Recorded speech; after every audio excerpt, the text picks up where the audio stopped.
30 वर्षर मंच anchoring India book of records रे स्थान पाइले दंपति। राज्य जातीय अंतर्जातीय स्तर में विभिन्न मंच रे एंकरिंग करिसेंती ब्रह्मपुर ऋषिकेश पाणिग्राही एवं तांको धर्मपत्नी सुदीप्ता पाणिग्राही। गत 30 वर्ष भितर 200 रु ऊर्ध्व मंच रे एंकरिंग करी चर्चा को आसथिबा बेले एबे दंपति इंडिया बुक ऑफ रिकॉर्ड्स रे स्थान पाइछंती। एबे सम्मान पाइबा परे पाणिग्राही दंपति खुशी रे विभोर होई पड़िछंती। ए दंपति सहित अधिक आलोचना करिसेंती हम ब्रह्मपुर ब्यूरो चीफ सुरजित कुमार पंडा। दंपति उपस्थापनार लंबा कैरियर दीर्घ 30 वर्षर कैरियर मध्य दंपति ऋषिकेश पाणिग्राही और सुदीप्ता पाणिग्राही आंचलिक जातीय एवं अंतर्जातीय स्तर में ख्याति अर्जन करछंती आ सुनाम मध्य आनिछंती। एथिपाई तो इंडिया बुक ऑफ रिकॉर्ड रे उभय दंपति को एबे स्थान मिली।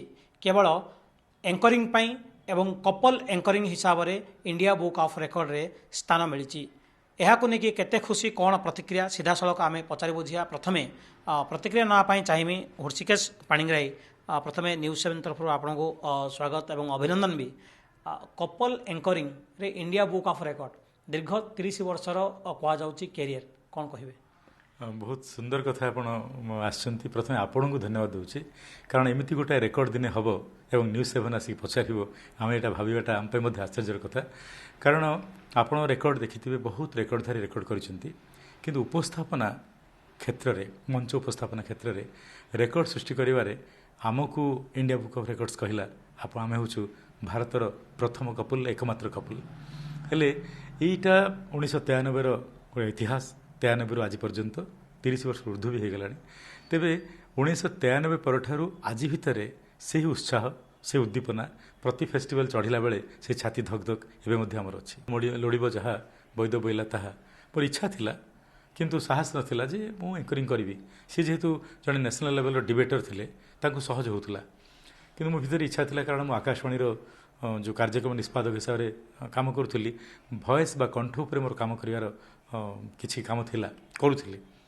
द्वितीय संध्यारे फेब्रुआरी 20 1993 मसीहा आम जो मंच उपस्थापना कलु भावुँ प्रथम थर पर समस्ते कहले सहस्र सहस्र करताली प्रोग्राम जी थिला उपस्थापना से निर्माल हिसाब से ग्रहण कली एवं से जगार गुरु पंकजचरण दास मत निमंत्रण कले जे प्रथम पंकज उत्सव हूँ रवींद्र मंडप रे आपण करेंगे रेकर्डिंग आपण उपस्थापना करेंगे आम राजी हो गलु एवं जिते पंकज उत्सव कलु सेठी विख्यात गुरु गुरु केलचरण महापात्र से कहले मोरी गाँ हूँ रघुराजपुर सेठी आपण उपस्थापना करेंगे। यही जो बहुत बड़ बड़ गुरु मान सहित आम सानिध्य लाभ है आम आश्चर्य हेलु एवं भाविलु जे भगवान आमको किसी गोटे देइचंती उपस्थापना करिवार शैली जोटा कि पर्व समय मोर प्रोफेसर कहते उपस्थापना एक कला प्रकृति से कलाटा बोधे भगवान देइचंती मंच उपर गले ऋषिकेश सुदीप्ता बदली जाती एवं सही कला सेबेठारु आज पर्यंत प्रतिथर नित्य नूतन होउची प्रतिथर आमर छाती धक धक होउची एमदी आपन कहली एवं प्रतिथर आम शिखुचु जे मंचरे आउ कौन को छाड़देलु कि आउ कौन कहबार अच्छे कि एमती जातीय आंतर्जातीय एवं आउे आंतर्जातीय महोत्सव अच्छी एमती गोटे पर गोटे उत्सव करुचु किंतु भितर प्रश्नवाची अच्छी आम से ऋषिकेश सुदीप्ता सहित चैलेंज कला बेले हारी जाऊन। तो दंपति उपस्थापना जमी कहते ऋषिकेश पाणिग्राही जे भाभी नथिया जिनस वास्तव हो गला कौन कह आप? हाँ यहाँ आम भाभी नथिलु हठात होगला तो यहाँ गोटे खुशी जिनस निश्चय गोटे रेकर्ड है आमको भी खुशी लगिला जे हाँ ठीक अच्छे आहरी भी आग को बहुत समस्तंकर स्नेह आदर आउ से भल पाइबाटा एते मात्रा आम पाइलु जे लगिला जे ना यहाँ तो कंटिन्यू करिवार अछि रेकर्ड हो कि न हो आम आहरी कंटिन्यू करिवार अछि। लोक जेते बड़े स्वामीजी माने बड़ बड़ गुरु माने आसिकी कहती जे आपन जहाँ करछंती बहुत भल लगुच you should keep it in record एमती कहती तो लगे नहीं आम आहरी बहुत किछि करिवार अछि बहुत किछि शिखिबार अछि एमती लगे रेकर्ड पे एमती किछि क्रेज नहीं किंतु रेकर्ड हे चलुछि तो इट्स नाइस। यहाँ निश्चय बहुत इंस्पायर करुच्ची कहीं रेकर्ड अपेक्षा लोक मानकर जो स्नेह आउ मीडिया जो आम गोटे एफेक्शन आमको माने लगुच जे आम जहाँ करिछु ठीक करिछु आउरी आगु को बहुत करिवार अछि निश्चय करी चलिबु।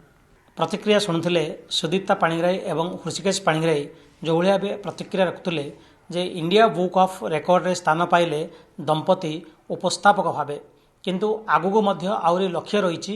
ହେଲେ କୌଣସି ରେକର୍ଡ଼ କରିବା ଲକ୍ଷ୍ୟ ନୁହେଁ। ଯେଉଁଭଳି ଭାବେ ଉପସ୍ଥାପନା କରୁଛନ୍ତି ସେଭଳି ଉପସ୍ଥାପନା ଶୈଳୀ ଆହୁରି କିଭଳି ଭାବେ ଅଧିକ ମାର୍ଜିତ ହେବ ସେ ନେଇ ପ୍ରୟାସ ଜାରି ରହିବ ଏବଂ ଭଗବାନ ନିକଟରେ ଆମର ବି ପ୍ରାର୍ଥନା ଯେ ଭବିଷ୍ୟତ ଜୀବନ ଆହୁରି କିଭଳି ଭାବେ ସୁଗମ ହେଉ ଏବଂ ଏଇଭଳି ଭାବେ ଦମ୍ପତି ଉପସ୍ଥାପନା ମଞ୍ଚ ଶୈଳୀ ଜାରି ରଖନ୍ତୁ।